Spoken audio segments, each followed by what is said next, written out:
Сәлем достар, мен бүгін сіздермен ең оңай жасалатын торттың рецептісімен бөлісемін. Видеоны міндетті түрде соңына дейін қараңыздар.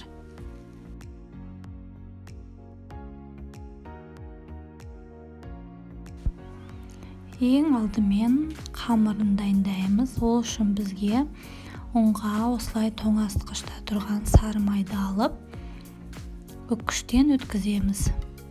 Сары май міндетті түрде қатты болуы керек. Жұмсақ болса үккіштен өткізілмейді.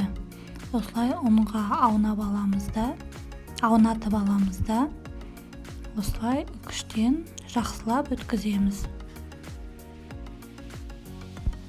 Жаңа сары майымызды үккіштен өткізіп болдық. Енді ұнымызға осылай сары майды үгітеміз.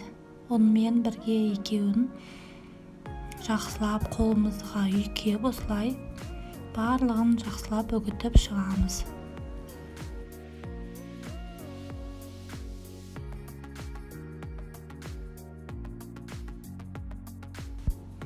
Жақсылап үгітілгеннен кейін үстіне қантымызды қосамыз. Сосын тағы да өстіп қантпен араластырамыз. Енді құрғақ табамызға, менікі осындай диаметрі үлкен болғаннан кейін барлығын толығымен салып қуырамын. Баяу отта қуырасыздар. Егер табаныз кішкентай болса, жарт-жартыдан қосып қуырасыздар. Осылай баяу отта араластырып қуырасыздар. Міне біраз сарғайды, қоңырлау болғанша қуырамыз. Жақсылап өстіп араластырып тұрасыздар. Міне біздікі уже дайын бола бастады. Түрі осындай болады. Тура қамырдың осындай қоңырқай түрі болып шығады. Енді дайын болған тортымызды жинаймыз. Мен осындай кольцоға жинаймын. Диаметрін 18 қылдым. Ең бірінші ұнтақтарымызды саламыз. Бірінші слой.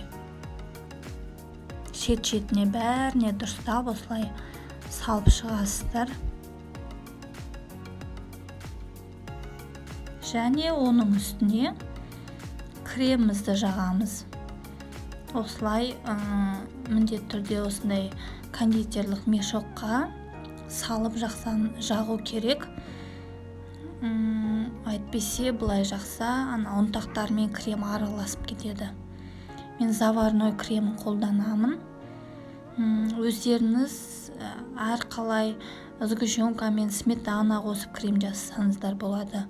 Заварной кремнің рецептісін астына сілтеме қойып қоямын. Каналымда рецептісі бар. Сол жерден міндетті түрде жасап алыңыздар.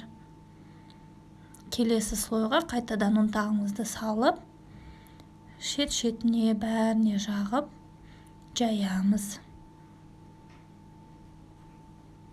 Үстіне қайтадан кремімізді жағамыз. Осылай бірнеше слой жасап шығасыздар.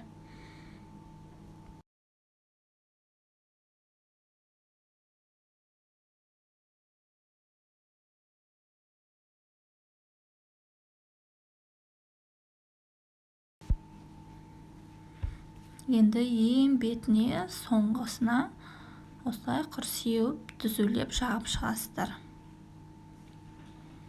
Беті осындай болады.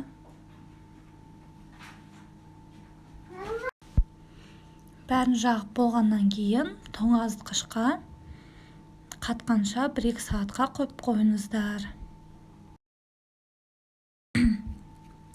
Міне тоңазытқышта 1-2 сағат тұрды. Тортымыз қатты. Шетін осылай пышақпен міндетті түрде осылай шеттерін бәріне осылай салып ашып алыңыздар. Кольцоны оңай ашылады да сол кезде. тортымыз қопарылып кетпейді.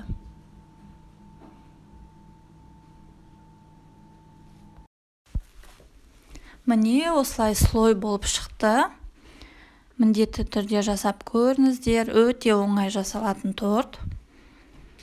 Каналыма тіркеліп қойыңыздар, лайк басып. Мен сіздермен әлі талай рецепттермен бөлісемін.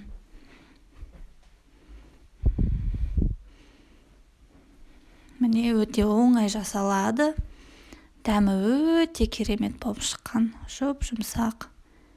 Кремі де өте керемет.